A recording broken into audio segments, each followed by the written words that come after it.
two lumberjacks where every morning they start chopping wood at the same time, and every day they stop chopping wood at the same time. And every day one of the lumberjacks disappears for about an hour in the middle of the day, and every day he chops more wood than the other guy. And this goes on for months. And eventually the one who works all day, he says, I don't understand. Every day we start at the same time. Every day we stop at the same time. Every day you disappear for about an hour in the middle of the day, and every day you chop more wood than me. Where do you go for that hour? And the other lumberjack looks up and goes, oh, I'll go home and sharpen my axe.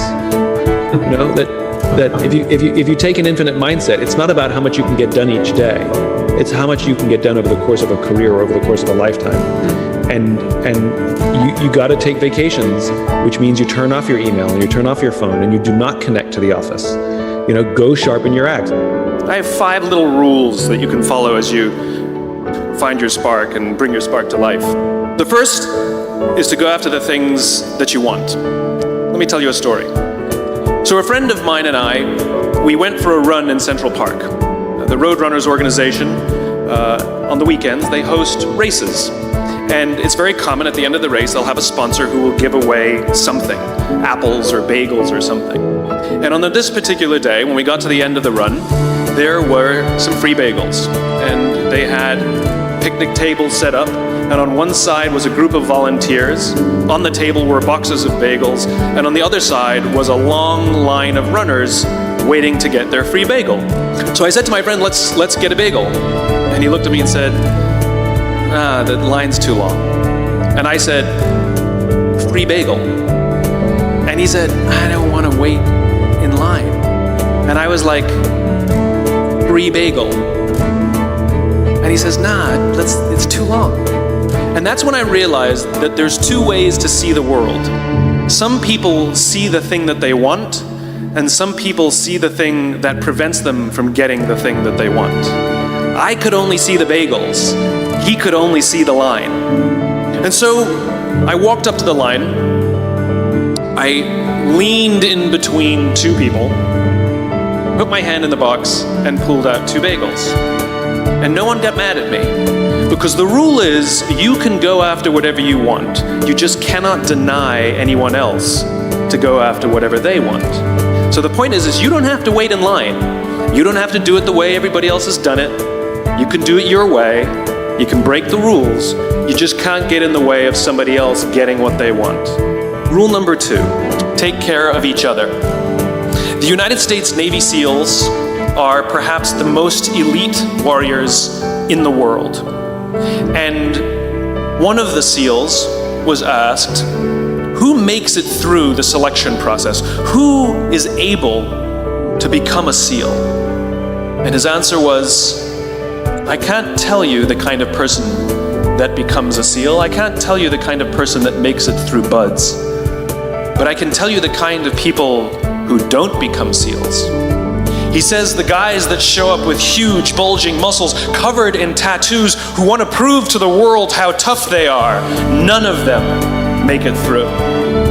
He said the preening leaders who like to delegate all their responsibility and never do anything themselves, none of them make it through.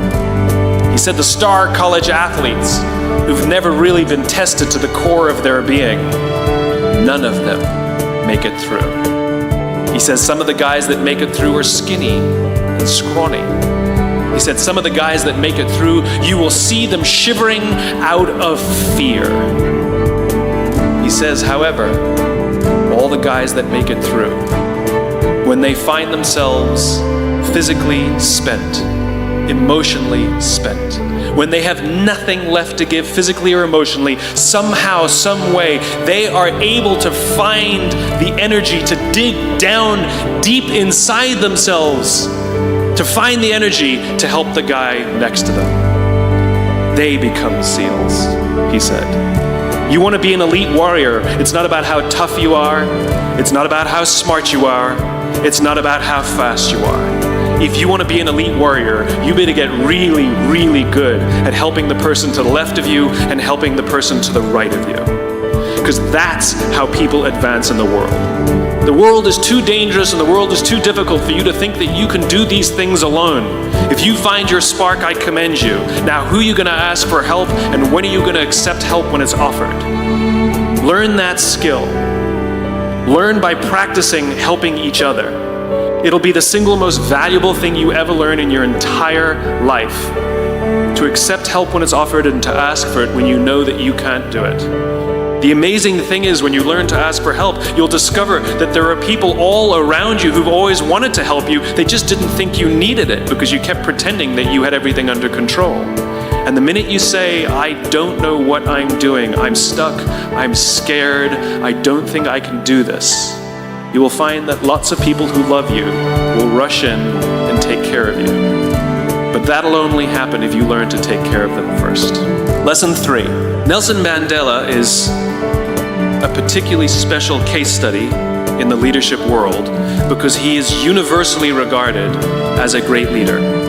You can take other personalities, and depending on the nation you go to, we have different opinions about other personalities. But Nelson Mandela across the world is universally regarded as a great leader. He was actually the son of a tribal chief. And he was asked one day, how did you learn to be a great leader? And he responded that he would go with his father to tribal meetings. And he remembers 2 things when his father would meet with other elders.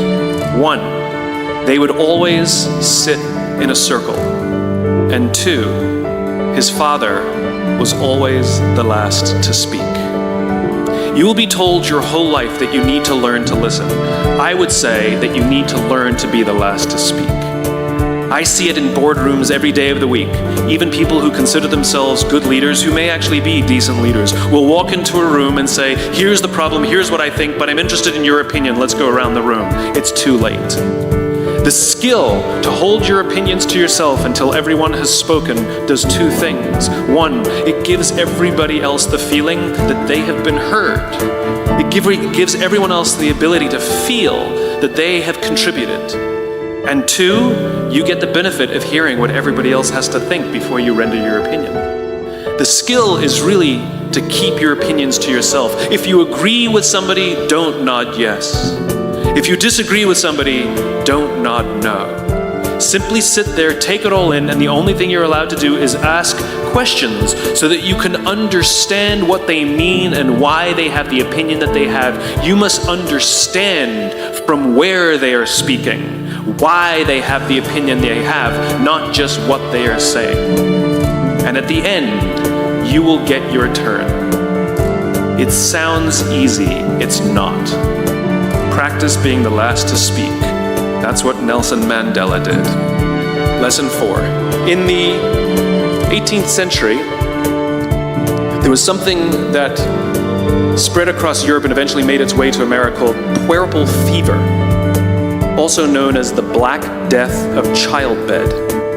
Basically what was happening is women were giving birth and they would die within 48 hours after giving birth. This Black Death of childbirth was the ravage of Europe, and it got worse and worse and worse over the course of over a century. In some hospitals, it was as high as 70% of women who gave birth who would die as a result of giving birth. But this was the Renaissance. This was the time of empirical data and science, and we had thrown away things like tradition and mysticism. These were men of science, these were doctors. And these doctors and men of science wanted to study and try and find the reason for this Black Death of childbed, and so they got to work studying, and they would study the corpses of the women who had died. And in the morning they would conduct autopsies, and then in the afternoon they would go and deliver babies and finish their rounds. And it wasn't until somewhere in the mid-1800s that Dr. Oliver Wendell Holmes realized that all of these doctors who were conducting autopsies in the morning weren't washing their hands before they delivered babies in the afternoon. And he pointed it out and said, guys, you're the problem. And they ignored him and called him crazy for 30 years. Until finally somebody realized that if they simply washed their hands, it would go away. And that's exactly what happened. When they started sterilizing their instruments and washing their hands, the Black Death of childbed disappeared. The lesson here is sometimes you're the problem. And my point is take accountability for your actions. You can take all the credit in the world for the things that you do right, as long as you also take responsibility for the things you do wrong. It must be a balanced equation. You don't get it one way and not the other. You get to take credit when you also take accountability. I'll tell you a true story. A few months ago, I stayed at the Four Seasons in Las Vegas. It is a wonderful hotel. And the reason it's a wonderful hotel is not because of the fancy beds. Any hotel can go and buy a fancy bed. The reason it's a wonderful hotel is because of the people who work there. If you walk past somebody at the Four Seasons and they say hello to you, you get the feeling that they actually wanted to say hello to you. It's not that somebody told them that you have to say hello to all the customers, say hello to all the guests, right? You actually feel that they care. Now, in their lobby, they have a coffee stand. And one afternoon, I went to buy a cup of coffee, and there was a barista by the name of Noah who was serving me. Noah was fantastic. He was friendly and fun, and he was engaging with me, and I had so much fun buying a cup of coffee, I actually think I gave 100% tip, right?